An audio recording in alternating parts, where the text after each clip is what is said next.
Alright. Open up. And there goes the ghost again. And back upstairs. Right back where we came from.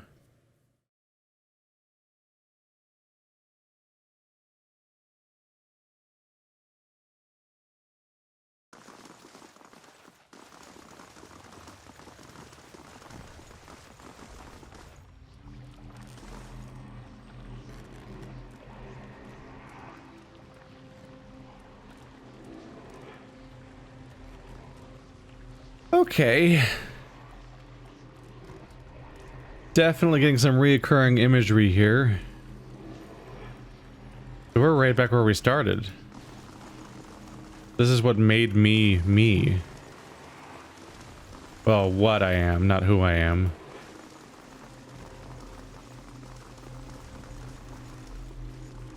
Why do I have a message? Air notification. There you go. Just want to look at that. Alright. We have the bodies again, which they still... Yep, they still dissolve. No big deal. This one's glowing still. A haze of essence lingers over the body, as faint and insubstantial as a dust plume in a rider's wake. Yet as you draw closer, whispered instructions echo in your ears and anticipation warms your blood.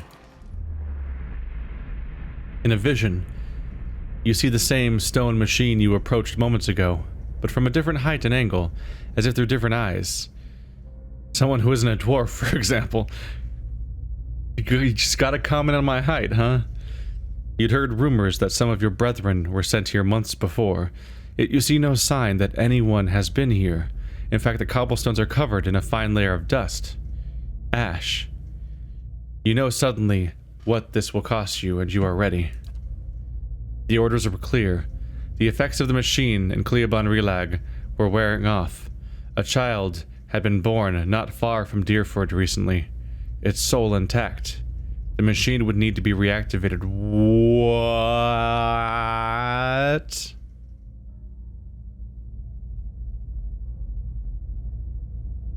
So, boom. Just like that, we have the answer. Like, out of nowhere. That came so fast.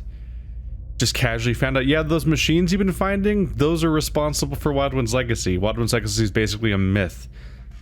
I could be wrong, but it seems like they're not really that related to Wadwin if they're activated by these strange things. And so them...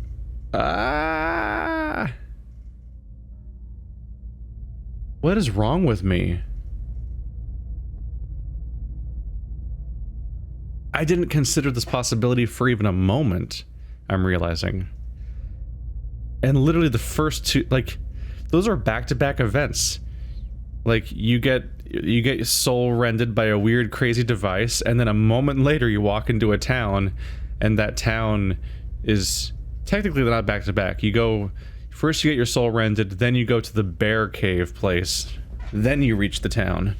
But yeah, like back-to-back almost, you see a crazy mystical device that a creepy cult leader is running, and then a moment later you find out about, like, this crazy village that's, like, they're hanging people because they're trying to figure out why babies are being born with no souls, and what's this weird local problem we have. And, like, those are introduced so close to each other, but there's just enough subtlety and separation that I didn't even consider the idea that these structures were making it happen. The machine would need to be reactivated. You and your companions take up your positions. You share a final look of affirmation between yourselves. They don't know your name, and you don't know theirs. But you know that you're doing the work of gods together. None of the rest matters. So this temple, which is near Deerford, is making sure that people in Deerford don't have children that would have souls. But it's behind Glenfothen territory lines, so they can't access it themselves. And also the Glenfothen approach, apparently, when somebody goes in here, is to wait at the door for them to come back out.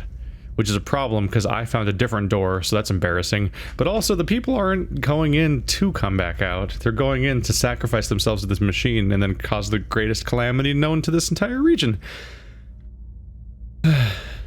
You and your companions take up positions. You share a final look of affirmation between yourselves. You don't know, they don't know your name, you don't know theirs, but you know what you're doing, that they're doing the work of the gods together. None of the rest matters. 2 carved bands of stone in the middle of the machine grind into motion. They rotate in opposite directions, picking up speed until they spin like freshly greased carriage wheels. A wind shrieks through the cavern, accelerating with the stone rings. You press your hands to your ears and grit your teeth against the noise. You're about to shut your eyes when you glimpse new movement. Rows of triangular flaps around the machine open like petals. You don't know what's happening to the machine, but you feel a tingling in your extremities. Searing pain spreads through your body, a hot knife separating every tissue and ligament within you.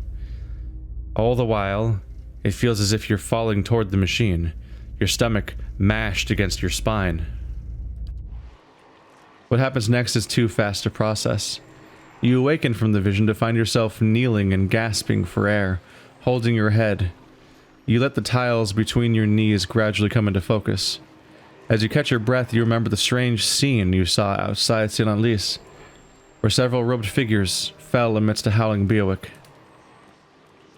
Looking at the ash scattered across the cavern floor, it is apparent that the leaden key has been doing this, whatever it is, all over Deerwood.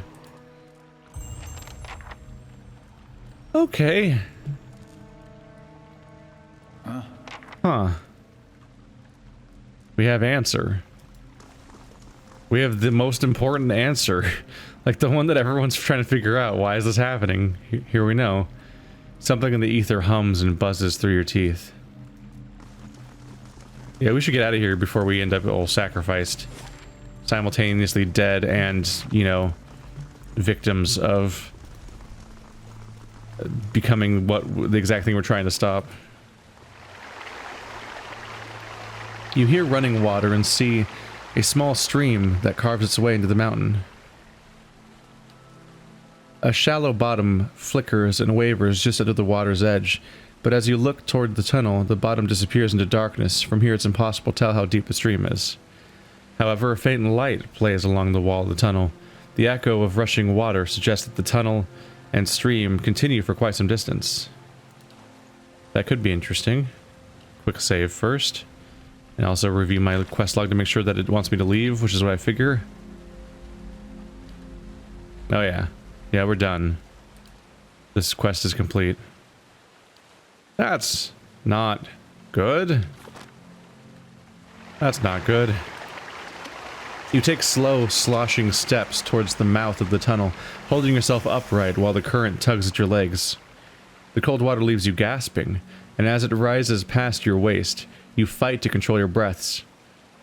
The stream bed soon drops out from under your feet, and the current pushes you toward the tunnel with growing force. Put on Ivera's diving helmet and swim into the tunnel. Sure, why not? You place the helmet over your head and press forward. It does little to ward off the chill of the stream, but air, at least, is in plentiful supply. For one of us. The current pushes you through the tunnel faster and faster, tugging you downward over your head. The tunnel narrows and drops, leaving only a thin pocket of air. You take a deep breath before the current drags you into the depths. I'm wearing a diving helmet. I don't think I can take deep breaths from the outside. Rays of light pierce the darkness, but the current's moving too fast now for you to see more than flickering glimpses as you speed by. You keep your hands in front of yourself and focus on avoiding the jagged rocks that appear suddenly in the darkness, jutting from the walls. A light winks at you up ahead. You're approaching it fast, but it looks to be the mouth of a second, smaller tunnel. You might be able to reach it. Get it. You wrap your fingers around the rocks lining the tunnels and peer inside. The tunnel comes to a dead end, but something glints among the rocks on the far side. You pull yourself into the tunnel, which narrows as you progress. At the end you find a skeleton with a handle protruding from its ribs. You pull it free and push off the wall, propelling yourself back toward the main tunnel. Swirling and tumbling through the darkness of the tunnel, you at last see a halo of light above. And you swim and kick towards it. At last, your head breaks the surface, crawling out of the water. You look at the cavern around you as you massage feeling back into your aching, cold, numbed limbs. We got the Rose of Salt Hollow. Where am I? Oh, we're back here. That opening I saw before. I apparently didn't loot this body somehow. I'm really good at this game. Huh?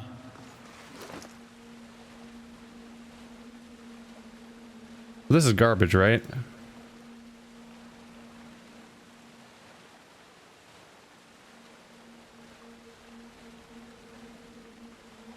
The retaliation is kind of nice. But it has terrible deflection. This thing has 24. God, he's got... Wow, he's got a lot.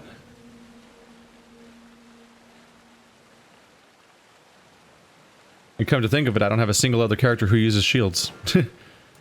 In the entire party. The Rose of Salt Hollow. Unique two-handed Morning Star. Corrode damage. Heals you over time. With a bit of fine enchantment. Not the worst. I assume you can't do... Yeah, secondary damage is pre-enchanted. So its main benefit's just being a two-handed weapon that heals you. But my two-handed people are pretty... determined by now.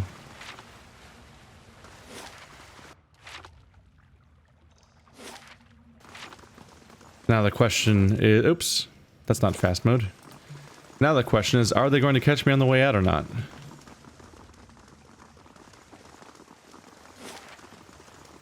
Wait, hang on. Whoops. That's the front door. Go through the back door. Important distinction.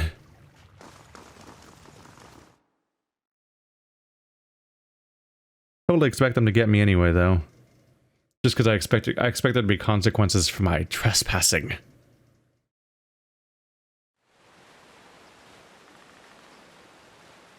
Hit. Hey, we cleared the gap without incident. Way to go, everybody. It's daytime now.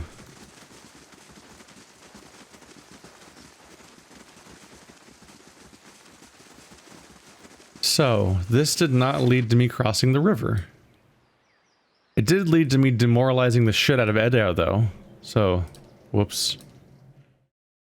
But yeah, we still can't cross the river, which means we can't do most of my character's objectives. And we also just can't go exploring there.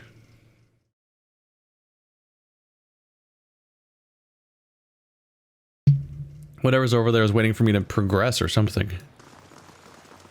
I would assume that that ruin and its weird socket of missing thing and its element of like come here at night or whatever and stuff like that all combines to like oop, assassin.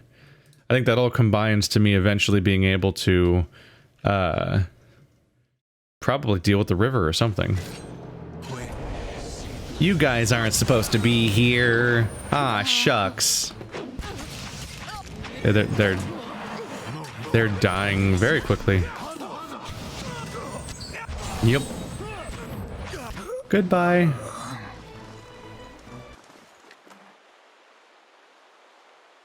Scrawled note. Written on this scrap of parchment is a concise but detailed description of you, including your name, your distinguishing features, and everyone you've known to have associated with in your brief time in the Deerwood. That's not nice. Those people might be in danger. That just means I need to kill the assassins faster.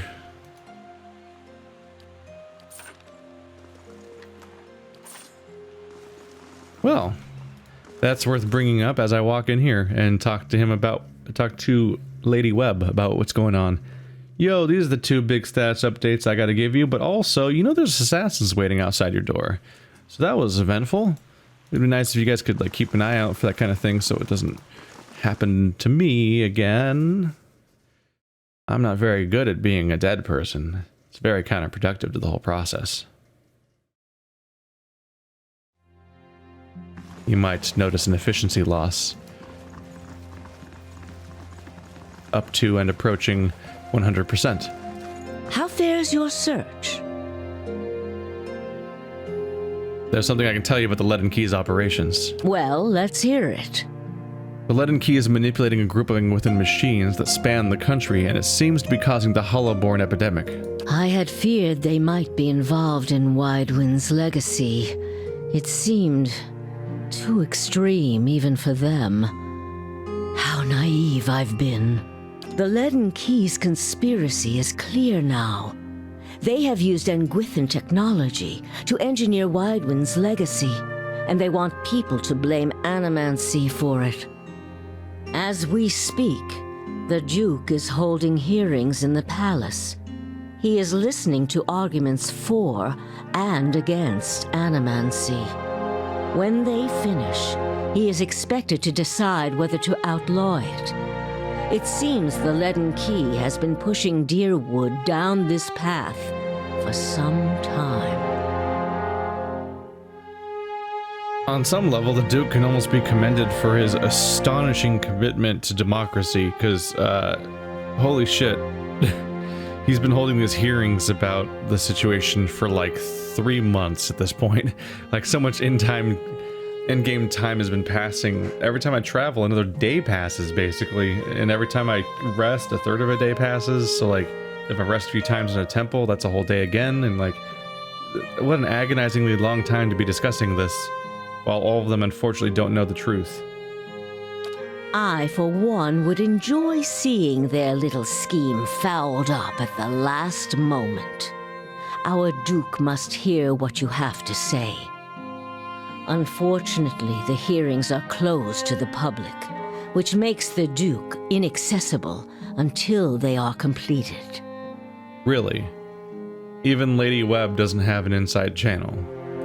However, certain groups have been invited to attend. You might get in with one of them if you aren't above a little pandering. There are delegations from the Knights of the Crucible, the Dozens, and from House Dominel. If you can gain the support of one of those groups, that may be your best way in. See what you can arrange. Well, that's about as cleanly as you could lay out the exact factions of this zone in a way that I didn't know when I killed Dominel. Not that I regret it, because they suck, apparently.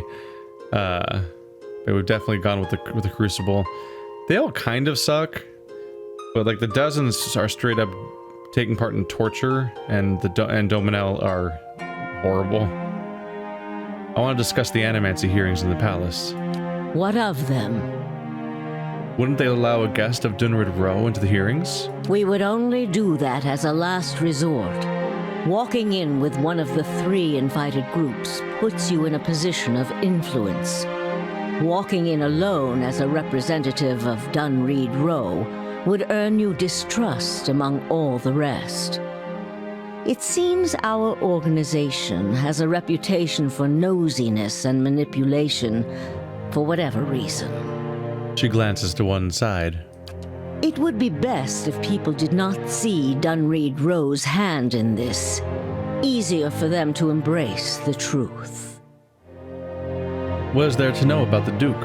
Avar is many things to many people, and that is why he sits the throne. To the frontiersmen, he is one of their own. To the patriotic, he is a sole descendant of Admeth Hadrit. To the nobility, he is from an old and established family. All of these are half-truths or exaggerations, a tale he has spun around himself. The man behind the tale may not be the greatest mind in Deerwood, but he knows people. He knows when they are sincere and when they lie. He knows when they are strong and when they are weak.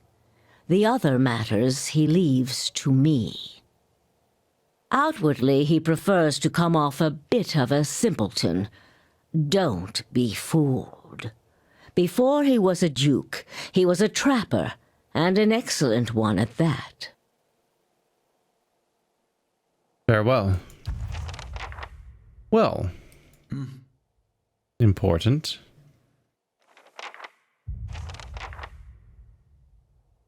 And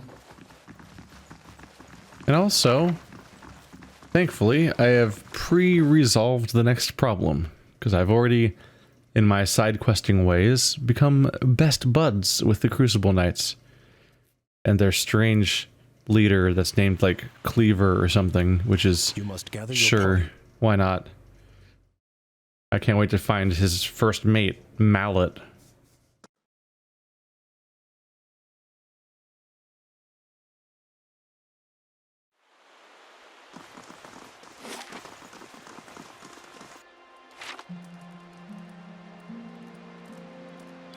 Alright, double time. Time to cover ground through familiar territory. We didn't even bring up the assassins. Just not even a noteworthy thing. Like, it's just everyday thing, happens all the time. Don't even give a shit. Not even worth having a discussion about the attempt of my life today that happened on your territory, because it's basically what happens every time we do anything.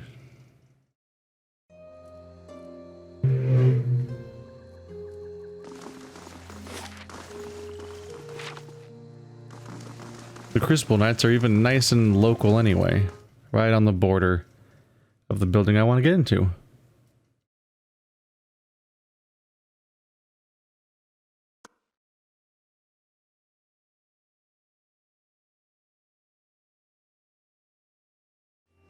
Should be a simple enough process to just make a request of Cleaver. On behalf of all the many favors I've done him so far.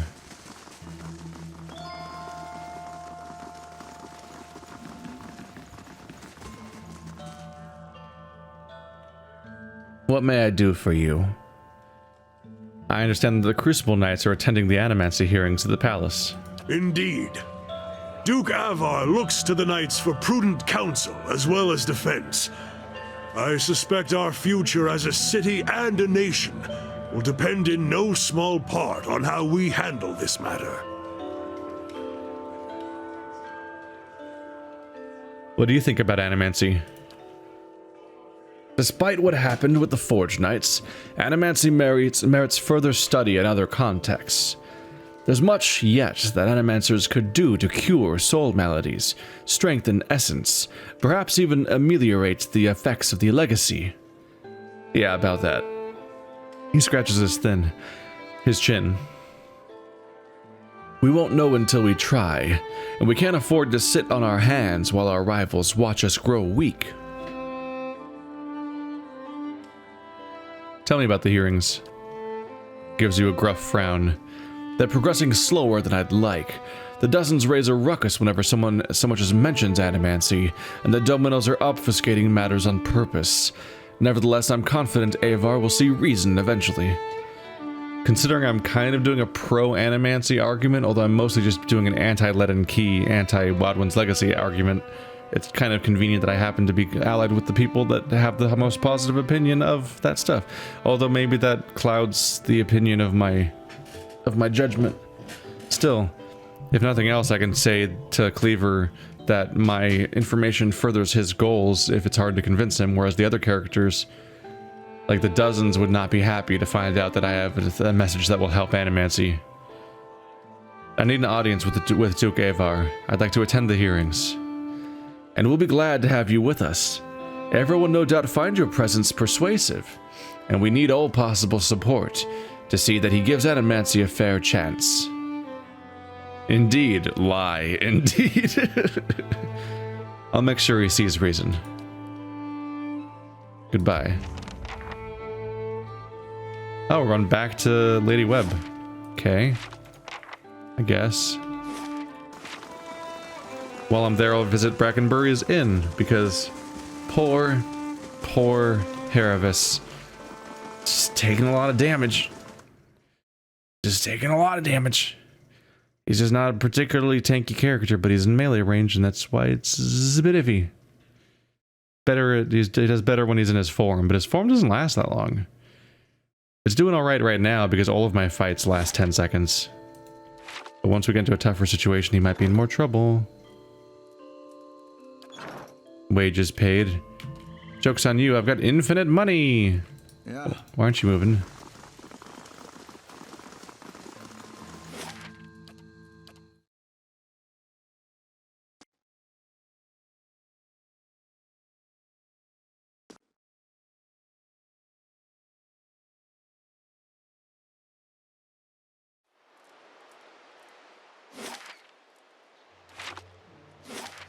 I'll be right there. Just feel like I should take a little rest. And also, who knows, maybe I could be attacked at any moment by the leaden key. My party's actually totally doing fine, it's just him. He's probably a bit under-equipped.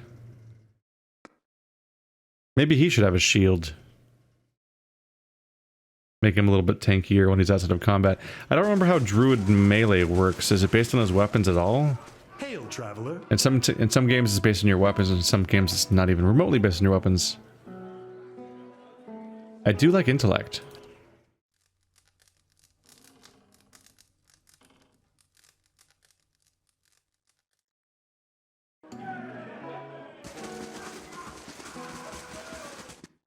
Now we've had another nap. I wonder if I should talk to certain characters to see if we have more dialogue with them or not. Like if we've made more time progress with... They're obvious. Do people treat you badly? Because of how you look? Are you kidding me? My face looks like a cautionary tale about the dangers of wild animals, and I'm even shorter than other Orlans my age. People just like to heckle me. Don't ever let them. Be proud of who you are. They're the ones who should feel shame. I like this little back and forth between these two characters. Also, his face is, how did he put it? A cautionary tale about the dangers of wild animals. Yeah, it's literally what it is, because we learned the backstory of his face. Oh, Adair. Hope I didn't seem ungrateful back there on the battlefield. And you went out of your way. You had a lot on your mind. Got real close. Didn't expect that. Now, for a second, I thought I was gonna finally see some answers. Foolish, of course. And why should I get answers? There's a world of Aethasians out there who don't know if their god's been blown up. Still, man can't help looking back. Guess you'd know that well as anyone. Adair stares off, focusing on some distant thing unseen and unrealized. I might have turned my back on my god when he needed me. That's all I'll ever know.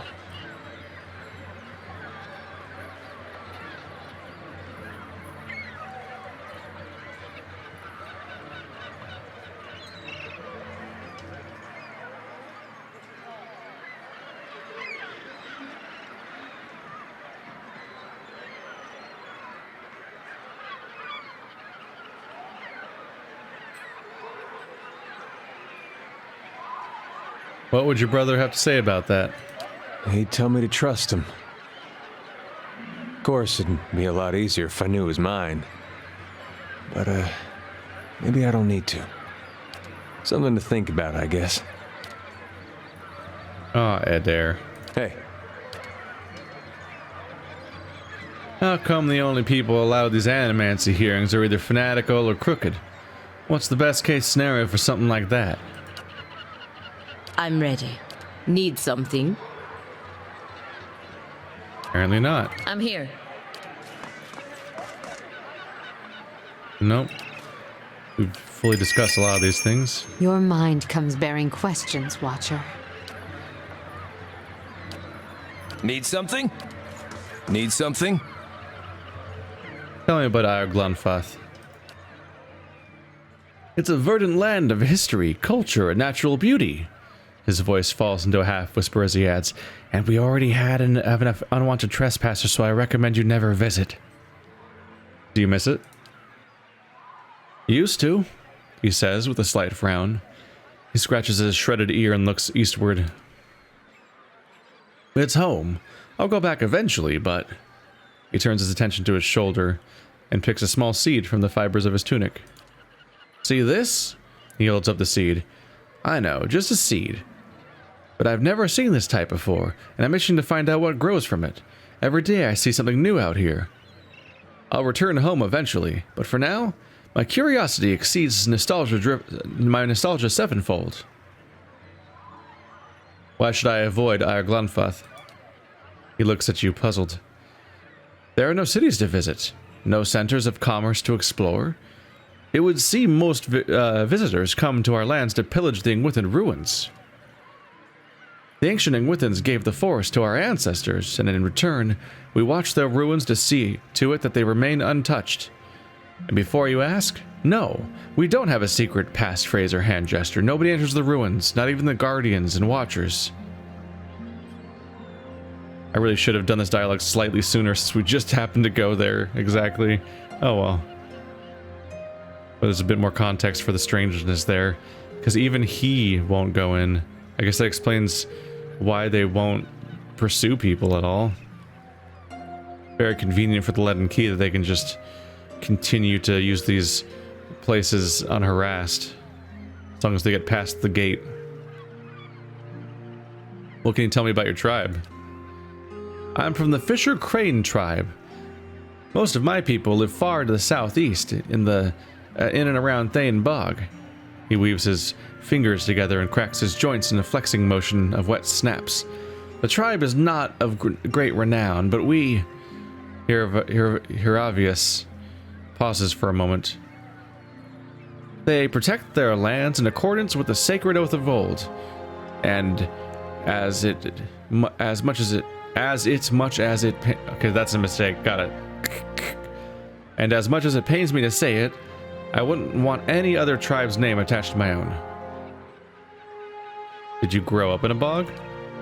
Only briefly. Here, let me show you something. Don't commit any of it to memory, please. Hiravius rolls up his sleeves and shows you his forearms. The soft brown fur of his arms is lined with faint stains of henna and scar tissue. This is where I grew up, on the migration trail. Had it marked on my arms during my training. They have maps on their arms, but they don't want people to find their secrets. Seems like a problem if you're dealing with raiders that might kill your people and then just use their flesh maps. While much of the tribe guards the Thane Bog year-round, many of us, including the Circle of Hawk and Ivy, honor the oath by patrolling lesser-known ruins scattered throughout the lands. He points at several of the henna crescents on his forearm. We issue houses, take only what we can carry, and move camp every 2 moons to ensure that all our sacred sites are visited at regular intervals. This nomadic patrol is how my druid circle came to name itself. We circle and protect like hawks, but we only ever perch on the ivy of the ruins, that is, nearby trees, never to enter the builder's lairs. Why aren't the Fisher Cranes well regarded? Because the other tribes are insufferable sibling spawn? He grins broadly and stares at you for several silent moments. I suppose the Fisher Cranes have a reputation for being passive and reluctant to fight, which is another way of saying the other tribes fight hard while we fight smart. Our namesake, the Fisher Crane, is a marshland raptor that remains stark still from sunrise to noon. We are invisible stewards of the land and patient hunters of those who trespass. Three-tusked Stelgar tribe see our methods as soft and unbecoming. But I hear they use the same word for cousin as they do for whore in their dialect. Just an observation. Can you join a different tribe? Hiravius frowns and shakes his head. There are tribes that would take me. The twice-split arrows adopt outcasts like myself, but their ways are not my own. Some of them even live under roofs. How obtuse. He looks off to the southeast and sighs. I long for home. Not just any home. But Whale has made my wanderings fruitful, and I accept that it may not be until my soul passes that I rejoin the Fisher Cranes. I had some other questions about Glanfath. Aren't most Orlans in Glanfath wild? Wild? Yes, I suppose all of us were a bit wild as my tribe was migratory and we didn't live in permanent houses. But I understand what you're trying to ask. Yes, a slight plurality of Glanfathan Orlans have forest plumage. Growing up with meadow plumage, I was assumed to be weaker than others my age. The huntmaster of my tribe only chose apprentices from the forested kin, or rather, wild Orlans, as they're called amongst slave-owning bigots, as well as bigots too broke to own slaves. I grew up in Glonfoth, specifically in and around Thane Bog. My people, the Fisher Crane tribe, are migrant stewards of the land. I've walked the whole of Glonfoth many times. What would you like to know? He calmed down really quickly after that, after freaking out about the word wild. Slave-owning bigots and bigots too broke to own slaves. I'll have you know that I could afford many slaves. I have way too much money. But they did not, he does not like that word. But yeah, knowing that they are nomadic tribes of people, the word wild is just kind of a confusing word to bring in. I chose the Adair line, apparently. I want to hear more about Galawain and Whale. He stares at you blankly with his one eye. Oh. Not sure what more there is to say on that subject, unless you were itching for a religious debate. Tell me more about your thoughts on Whale. I came to know Whale in earnest in my first year of my exile. I asked myself why Galawain would punish me for asking questions. What just and fair god would punish me for doing as he asks? Questioning why I had been mauled just drove me mad. At the height of my worry, I would have dreams where I only saw with my injured eye. My healthy eye became blind in my dreams. He lifts up his eye patch to gently itch at the socket. You catch a quick glimpse of a puckered and scarred abscess under the whale-embroidered patch. So one afternoon, I stitched a stylized eye motif on the patch. I like to think of it as my self-initiation rite into the Brotherhood of Whale. Whale is not an instructive or overbearing deity. He does not freely dispense wisdom, and expects all of us to question and explore with our own minds. Whale reminds me that curiosity is being receptive to any and all truths, not hunting for any one answer.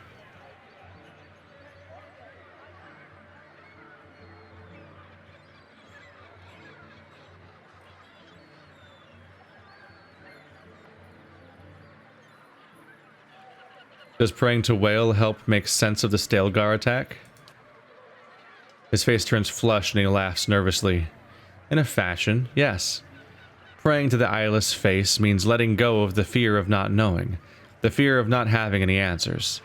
Some days it can be challenging to embrace uncertainty, but at least Whale does not demand celibacy. Yeah, that's in character for him, just to put that in. Ah, stop.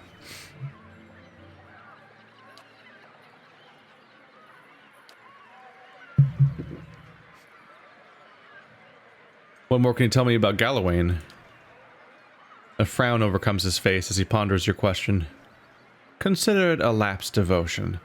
I will always respect the Seeker God, but he visited ruination upon me when all I sought was knowledge, just as he taught it should be. He meshes his fingers together and flexes his digits until the joints pop and click. Didn't he say that already? Galawain left his mark on me. When I see my shifted reflection, I'm reminded of his presence. Galawain still inspires my fear, just not my worship.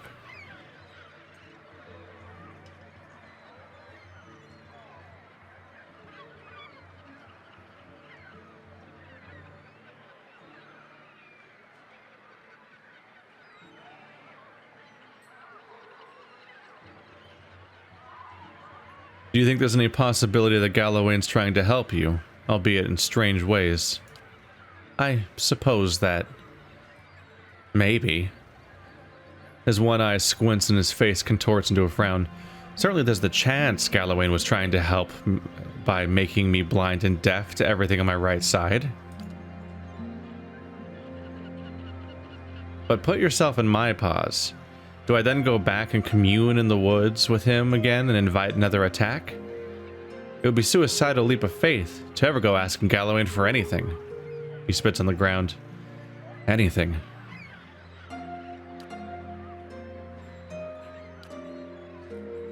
Yeah? Need something? Sobering final comment there. What do you think of the what do the Glenfothans think of the Deerwood and his people? Foreign looters obsessed with wealth and wine. May their bowels be obstructed with pus-weeping nodules, every one of them. His scowl lingers and he scratches his ear stump. Not that you're asking a neutral party. When I was an insufferable child, and I usually was, my parents told me dear Woodens would enslave me in this life and the next if I didn't behave. But I'm in their lands now, and I will, in the interest of academic fairness, admit that I have met several, decent, mostly non-rabid dear Woodens. He looks askance and folds his arms, but my suspicion about them all being drunkards has proved entirely accurate. I wonder what great wonders they'll accomplish if they've all sobered up. I grew up in Glonfoth, specifically in and around Thane Bog. My people, the Fisher Crane tribe, are migrant stewards of the land. I've walked the whole of Glonfoth many times. What would you like to know? You said that in a completely different conversation, so that's confusing. Yeah. He has a couple looping dialogue points, like they used the same line about him popping his knuckles. That was slightly odd. There's so many neat characters. They're just fighting for screen time so desperately. With characters like Adair and Kana, I wonder if they ever come up again, or it's like, you finish their storyline, the end. You might get a contextual dialogue here or there, but that's it for them.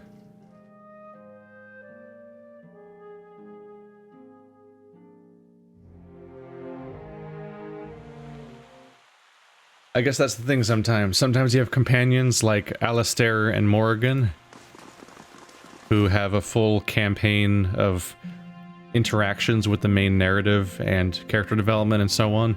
And then you have characters like Zevron who are there. And they do a couple things, but are mostly just there.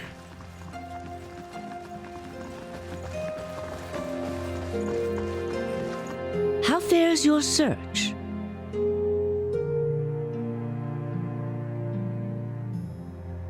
If I'm going to do this for you, I think it's time you told me everything about Theos. I've told you everything you need to know. But not everything. It's only right that you know everything.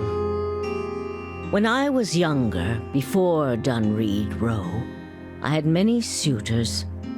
These were fine-looking men of good stock, but I could see their thoughts, and they were unimpressive. Boys' thoughts. I toyed with their affections. I resented all of them. And then I met a man whose mind was a mystery to me. But he understood me. He knew me at a glance, told me things I didn't know about myself. He was neither handsome nor charming, but he was all I ever wanted. You're talking about Theos. We made a game of my gift. He would ask me about people, and I would tell him what they were thinking. Sometimes the information was very sensitive. And then one day he asked me if I trusted him. I said I did. Next I knew I was donning a silver mask and swearing oaths to Woodica. Using my gift for the leaden key still felt like a game to me, so I did it. I did it because it pleased him. But it didn't last. I don't like living in the dark. It's a powerless, hopeless feeling. Every day I did things without knowing their purpose. Every day I loved a man without knowing his thoughts of me. I sensed that there were things he wanted to tell me. I sensed that he knew everything the leaden key was created to hide. But Theos was unyielding. One day I disappeared without a word. He would kill me for it, and I knew that. It's their rule. I just wanted to see him plunge the knife, because then I would know. But the day never came. He has left me to wonder. I have devoted my years to learning everything I could about him. in hopes I would find some clue as to who he really was and why he felt he had to keep his secrets locked away. I have precious little to show for it. Just an old woman nagged by old thoughts. And that is truly everything I can tell you about Theos. I hope you will accept this embarrassing story as a show of my good faith. I have other questions about what? Yes? Nope, I don't. I lied. How fares your search? I want to discuss the Animancy hearings at the palace. What of them? The Knights of the Crucible have accepted me into their delegation. Good. Avar Wolfgren looks to the Crucible Knights as a voice of reason and order. Speaking from their section should lend you credibility with him. You need waste no more time here. Get to the palace. Make your case to the Duke. With him on our side, all of Deerwood can be mobilized against the Leaden Key, and Theos can be rooted out. I only wish I could be there to see it. There is a very old bottle of a very good brandy that I have been saving for a special day. If you hurry back afterward, there may be a little left for you. Off with you. You're going to do very well in there.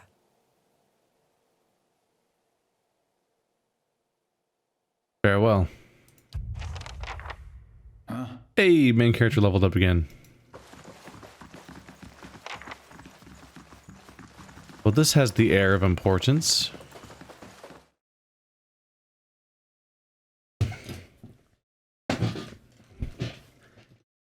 We've mostly just had hints at narrative. I talked about how, like, I got X amount into the game before we even kind of encountered the villain, for example. So, like, the one... There's been a bunch of things here and there, but the one really impactful moment was the... There's two things, mainly. There's the confrontation with the actual villain when he was in the form of a prisoner. And then there's the reveal of Odwin's legacy. But mostly this has been world building and lore building and exploring and stuff like that. And even the main story just hasn't had, like, any major... A lot of major things happening in it for the most part. But I think this is it. I think it's gonna suddenly kick off once we start actually dealing with, like, the leader of Defiance Bay and actively trying to sabotage the plans of the Leaden Key and actually striking against them for the first time? Because we've never done that. We've been undermining them here and there, directly and indirectly, and we infiltrated them once, but we're actually like, our underminings have mostly been in the process of just trying to explore the area and poke around and investigate things, and then we find a chance along the way. But now we're directly taking a hand here.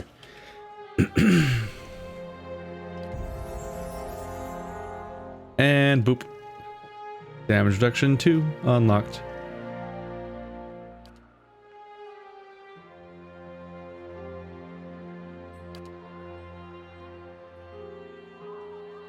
Level 4 phrases. Old Sick would not rest till his hunger was sated. 15% damage restored his endurance. Ooh. Enchanter's allies regain a portion of the damage they inflict as endurance. So everyone gets a little life leech. That's a cool ability. Her courage thick as steel. 30-point damage shield. So I take it that...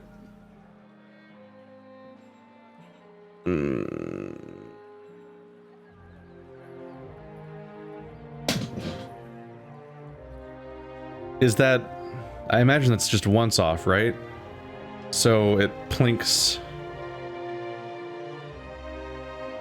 Because a lot of these are continuous effects that pulse or something.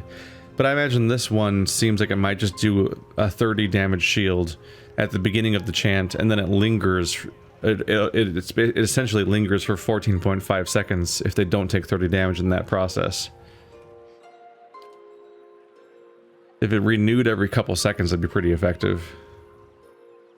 They shielded their eyes against the vampire's gaze. The chanter's allies gain a bonus to their will, defense, and resist charmed, confused, dominated afflictions.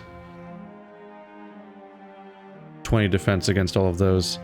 I think life leech is a pretty good go-to. That'd be a good thing to be able to pull out in an emergency.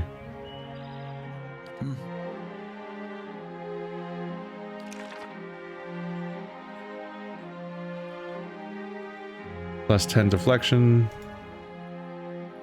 Fortitude will.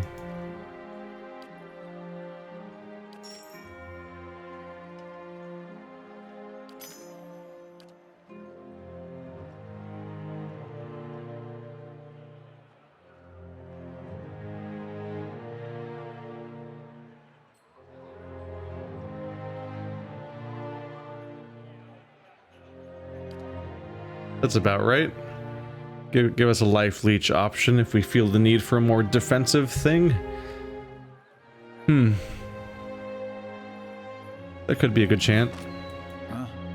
For the moment, though, my ridiculous multiple layers of constant AoE damage over all the enemies is a pretty powerful thing. But hey, if I hit a fight where it seems tough and we're taking a lot of damage and they're, say, resistant to fire, that would be a great time to use the life leech aura instead, or anything else. And in that situation, both Yaskier and Kana would want to change their chants, because Kana also chants a thing that gives everyone fire damage with their weapons. And Pallegina also specializes in a nice little fire weapon thing of her own, so really everyone would benefit from having a little alternate strategy in those moments where, oh god, we're doomed. Oh god, oh god, oh god, oh god, we're doomed. Doomed, doomed, doomed. All going to die. Die, die, die. Like when you fight a fire dragon of fire. The worst kind. A place has been reserved for you on the balcony, Eskier. Go to the upper floor.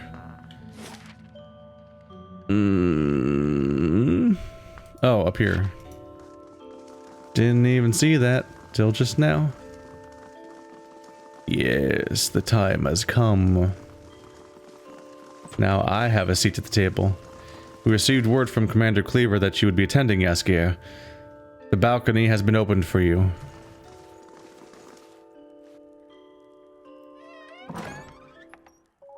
That's a lot of text. Duke Evar Wolfgren. The room below is animated amidst a heated debate. All the representative groups are easily discerned in the crowd. Crucible Knights, stiff in their noisy armor, sit on one section, and another are the well-dressed members of House Domino, casual, watching with predator's interest. Still elsewhere are the ramshackled dozens, who have made no special effort to dress up for their liege lord. Interspersed are animancers in their academics' robes, with expressions either sour or concerned. Well then, answer me this, Master Barash. If you animancers represent our best hope to cure the legacy, what progress can you demonstrate? At the back of the chamber sits the Duke, sprawled in his throne, worn down, but alert and feisty nonetheless. Ramir de Barask is originally from Palminia. He's one of the finest minds in Animancy to come out of the Valian Republics. He left for Defiance Bay 5 years ago, because he believed this was the true heart of Animancy research. In Pallegina's words and the way she looks at her countrymen, you sense both pride and a mild sense of frustration. As I've said, it isn't about progress, it's about potential. My house would agree, Your Grace. We see great potential in its future. And I suppose your blazing profits during the legacy don't have nothing to do with that, do they, Dominel? You can't have it both ways no more! Animancy goes, or this country goes! So you admit, Master Barask, that Animancy is no closer to stopping the legacy than it ever was. No, we've had many promising experiments. Cadman Azo has shown... Cadman Azo murdered a child. For a complete failure. We should be hanging him right now for what he done. The dozens won't stand for it. There is no need. Master Azo recently passed the Shroud, and while the experiment failed, his work... I can see already the potential problem that's going to happen here. Because much like in Mass Effect, I have the job of evoking a boogeyman and trying to get everyone to believe in them. So we're going to have the Saren problem, where it's like, it's the Reapers, I swear, the Reapers are coming, and they're causing all the bad things, and it's the prophecy. And and everyone's going to be like, what is this lunatic? Get rid of him. And so I got to talk about like this magical man that's been around for thousands of years and jumps from soul to soul. And he possessed the girl in this experiment where they apparently died. Like he possessed the child and then committed suicide as her. And then there's also magical relics that do like childbirth soul EMP bursts that stop people from being put in their bodies correctly. I don't know. And while the experiment failed, his work was sabotaged. Ah, our new delegate from the Knights of the Crucible. What makes you say sabotage? All at once, the attendees turned their faces towards you, a mishmash of judgment and incredulity. Only the Duke, a wild-looking man with a scraggly beard, seems unfazed by your interruption.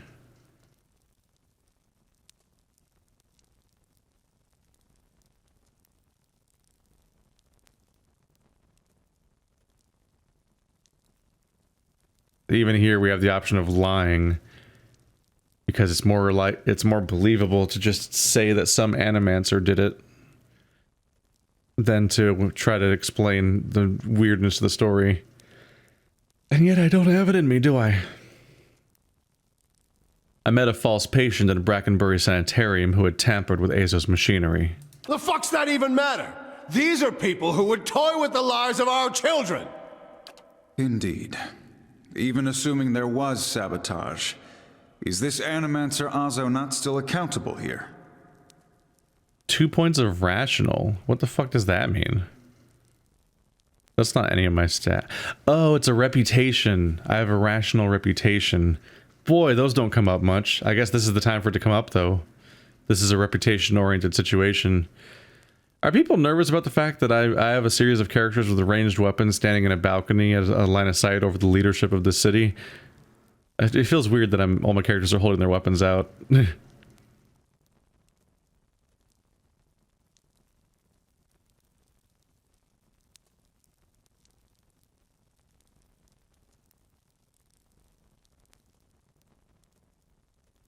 So I can use my reputation to say that he should be held innocent or guilty. Or I can actually make an argument.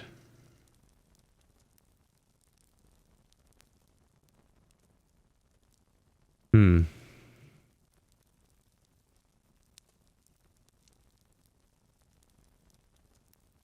have no idea whether lore or rational is stronger.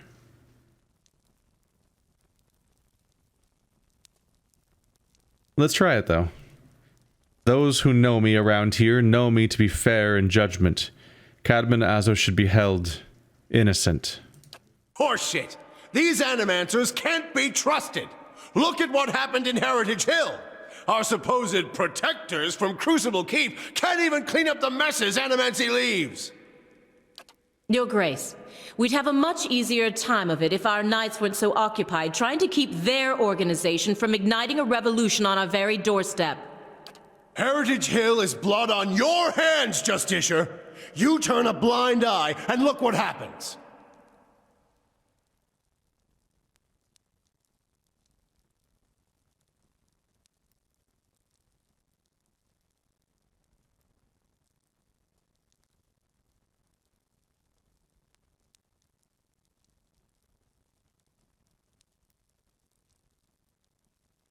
I've been to Heritage Hill since the quarantine. Though the knights were unable to control the damage, It was not Animancy, but an ancient machine that caused it. You've some strange taste in travels, friend. The height of your tales expands with every breath.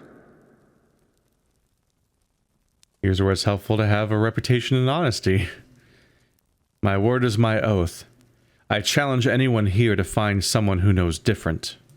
I had heard whispers of a new delegate set to attend today's hearing. I admit that your candor was mentioned more than once. Tell us what you saw in Heritage Hill. Tir Nonath houses an Engwithan machine that holds dominion over the flow of souls. It was this machine that made the district undead. Even if it is as you say, we have testimony that a group of animancers had been spending time there. Surely their tinkering had something to do with this.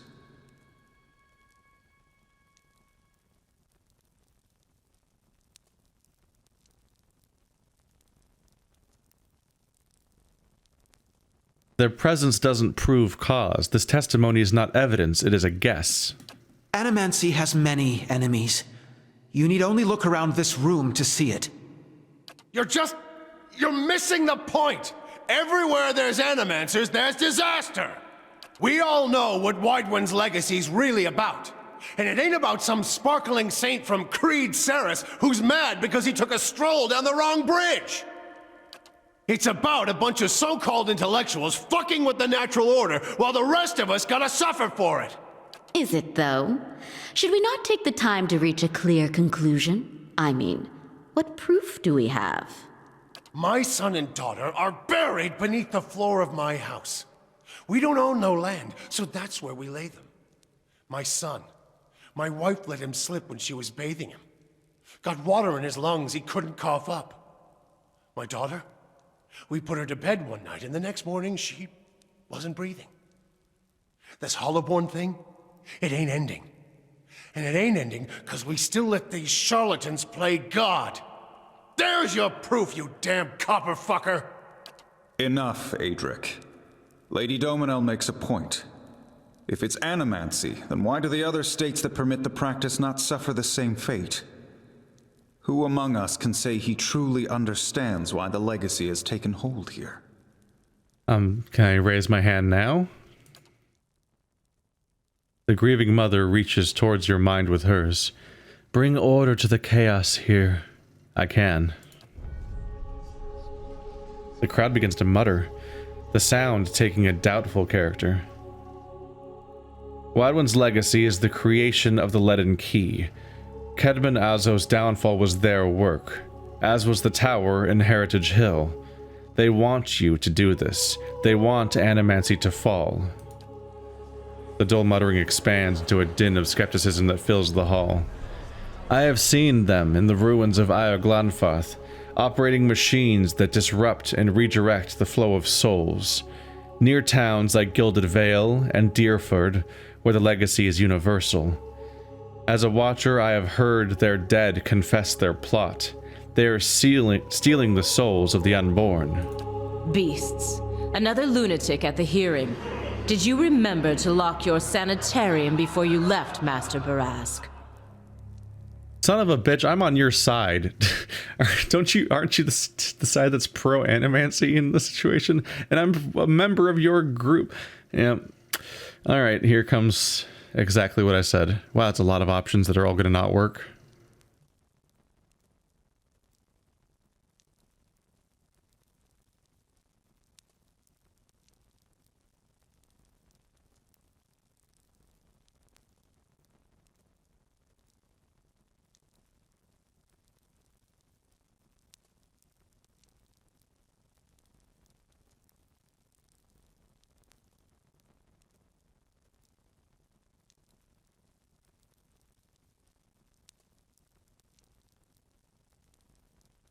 You shame your order by dismissing the truth before hearing it, madam.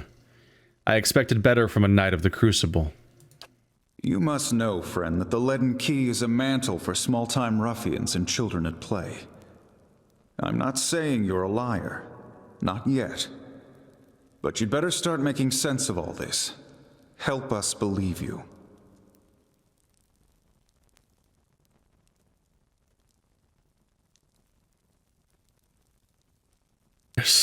many options here. Oh.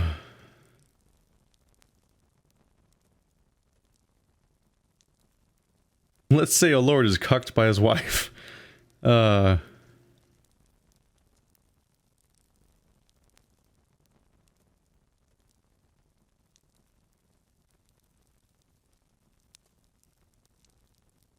That's a hell of a metaphor.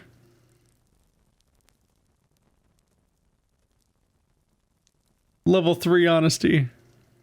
That actually might be the best option if it at least is a skill check.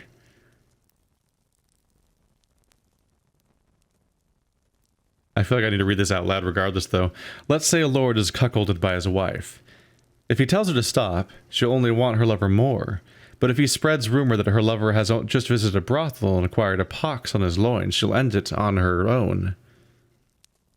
So in this case, this is the leaden key using Wadwin's legacy to stop support of Animancy.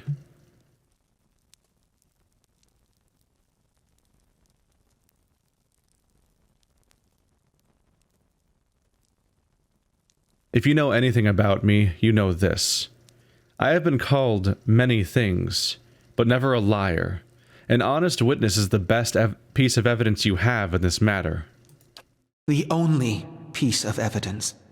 The only piece of evidence that doesn't send your kind to the gallows, you mean? You've made an unexpected case, friend. I'll say that much. It seems we have a new possibility to consider, at the very least. How was it you came to learn all this?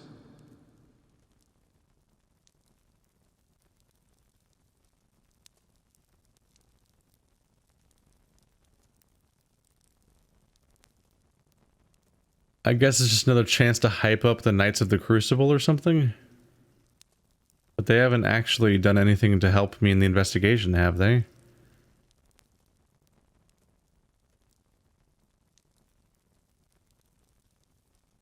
At most, one of them let me into that area, and they let me into here. I took a personal interest in the matter and have tried to learn what I could. Indeed. This land is foreign to you, unless I miss my guess. Your efforts on its behalf are to be commended. I guess one of the upsides of the other one would be to lean on the Knights of the Crucible as a reputation to back my comments. I feel like I have a better reputation in this town than the Knights of the Crucible do, although that's not reflected in everyone's reaction to me so far, so who knows. But these hearings are about more than Wydwin's legacy, even though that is our most pressing concern. Let's say for the moment that I were to take you at your word that our friends in Brackenbury Sanitarium and their peers bear no responsibility for this curse upon my country. I'm curious, what would you do if you were in my position?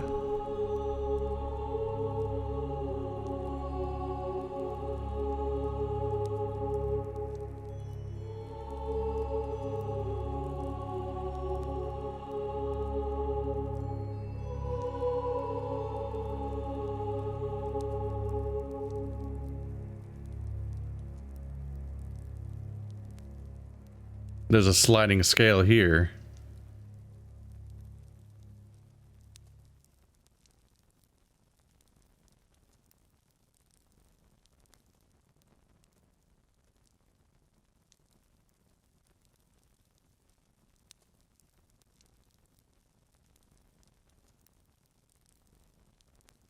But at the same time, it's not wrong to say that they've been given too long of a leash. They experiment with people.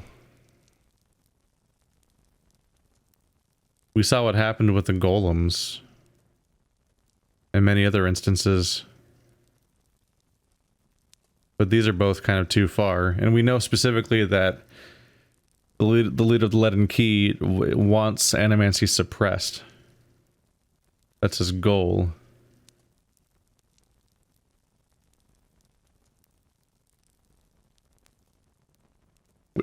Taking him into account, number 2 is the most accurate statement.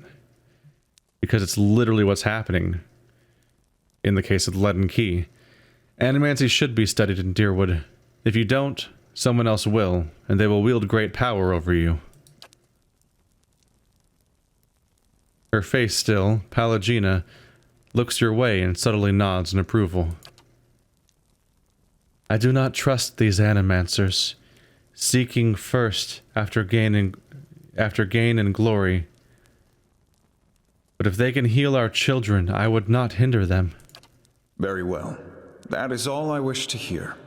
Not just from you, but from everyone. Many days we've been at this. It is time we put it to rest. I want to thank the delegations for helping me to collect my thoughts. In particular, I want to thank our new delegate, who has given me much to think about, and who alerted me to a new enemy I had failed to see. The time has come to choose a direction for the Deerwood. I am ready to make my pronouncement. Ramir D. Barash, representing the interests of animancers in Deerwood, step forward. Your Grace.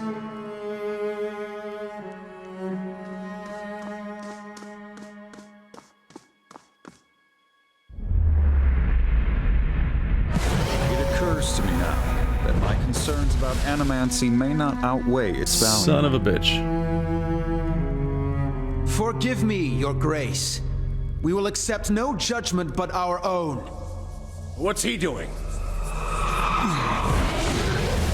No! Avenge the Doom! No, wait! Stop this at once!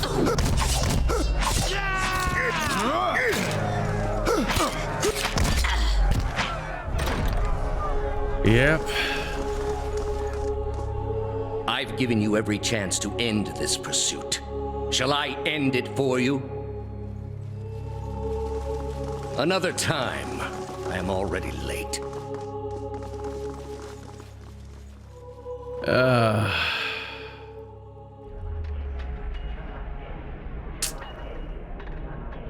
He simply walked right in and just fucking canceled the entire thing. And when you're getting the leadership to agree with you, he just gets murdered. Yep.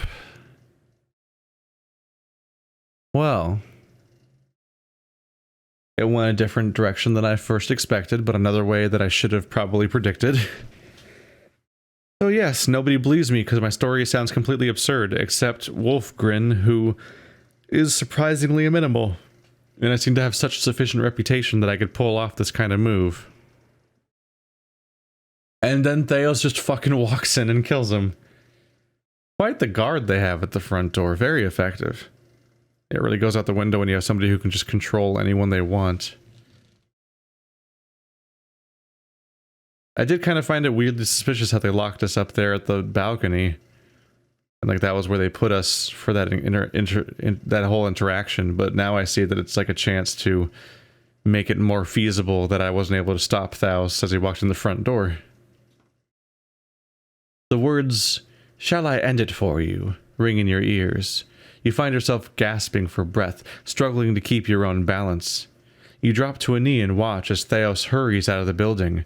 The world dims around you, the screams and clashing of weapons fading to silence. All that remains are the words. Shall I end it for you? Theos stands at the pulpit, high above an assembly of robed onlookers. You among them, clustered around a wide circular pit, carved of stone. Ah, it's a callback to something I've heard him say before in a previous life. Oh, so he said we've seen before that if you have a really specific interaction that calls back to a previous life, you can awaken somebody. So he may have just awakened me by saying the right keyword or phrase while being him specifically, perhaps. He may have suddenly and abruptly awoken the version of me that was in the leaden key. So I might suddenly find myself regaining that person's memories in general, but also having to deal with the fact that I might be awoken in a way that's more like Eloth now.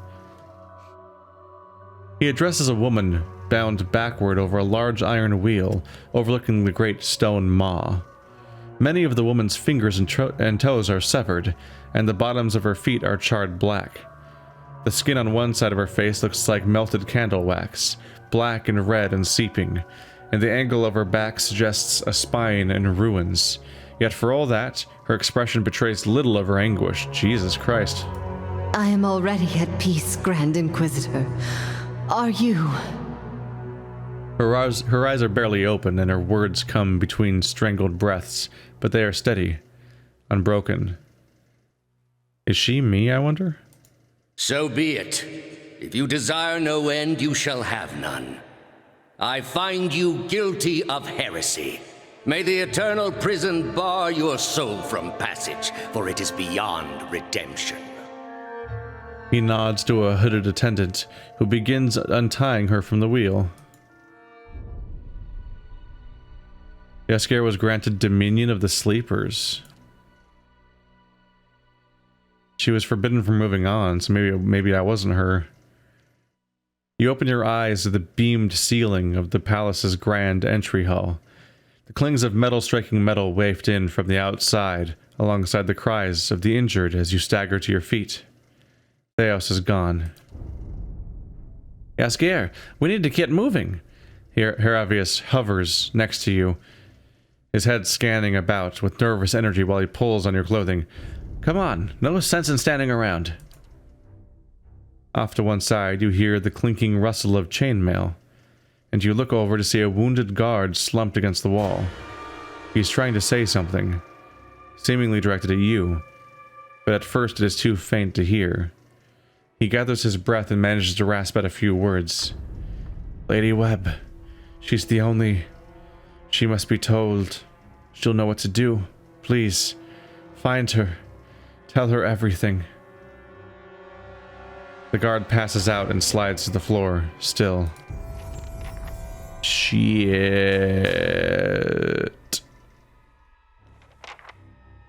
Well.